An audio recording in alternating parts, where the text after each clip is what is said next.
1191 ईस्वी में मोहम्मद गौरी ने भारत पर आक्रमण किया और दिल्ली तथा अजमेर पर अधिकार करने के उद्देश्य से तराइन, आज का हरियाणा, के मैदान में अपनी विशाल सेना के साथ डेरा डाल दिया।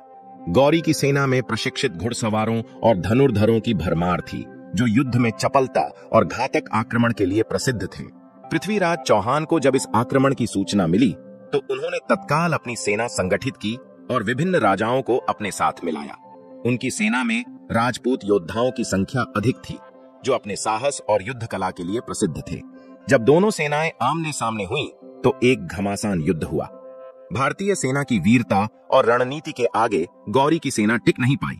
युद्ध के दौरान पृथ्वीराज चौहान के सेनापति और वीर योद्धा गोविंदराज ने मोहम्मद गौरी को घोड़े से गिरा दिया और उसे बंदी बना लिया। पृथ्वीराज चौहान ने अपने शत्रु के प्रति राजधर्म का पालन करते हुए गौरी को जीवन दान दिया और उसे गजनी वापस जाने दिया। हालांकि यह निर्णय उनके लिए भविष्य में घातक सिद्ध हुआ, क्योंकि गौरी ने अपनी हार को अपमानजनक माना और बदला लेने की ठान ली। मोहम्मद गौरी ने अपने पिछले अपमान का बदला लेने के लिए फिर से भारत पर आक्रमण किया।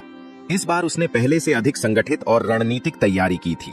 उसने राजपूतों को आपस में लड़ाने के लिए कूटनीतिक चालें चलीं और पृथ्वीराज चौहान के सामंतों को धन और पद के लालच में फंसाने का प्रयास किया।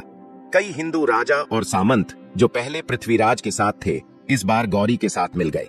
युद्ध के दिन गौरी की सेना अत्यंत सुव्यवस्थित और रणनीतिक थी। उसने अपने घुड़सवारों को विशेष रूप से प्रशिक्षित किया था और उसने झूठी पीछे हटने, फेंड रिट्रीट की चाल अपनाई। इस योजना के तहत उसकी सेना युद्ध के दौरान कुछ समय के लिए पीछे हटने का नाटक करती, जिससे राजपूत सैनिकों को लगता कि वे जीत रहे हैं, और जैसे ही वे आगे बढ़ते, गौरी की सेना पलटवार कर उन्हें घेर लेती। युद्ध के दौरान पृथ्वीराज को भारी विश्वासघात का सामना करना पड़ा। उनके कई सहयोगी राजा और सामंत, जो पहले उनके प्रति निष्ठावान थे, युद्ध के निर्णायक क्षण में उनका साथ छोड़ गए। इस धोखे के कारण चौहान सेना कमजोर पड़ गई और धीरे धीरे युद्ध में पिछड़ने लगी। अंततः पृथ्वीराज पराजित हुए और उन्हें बंदी बना लिया गया।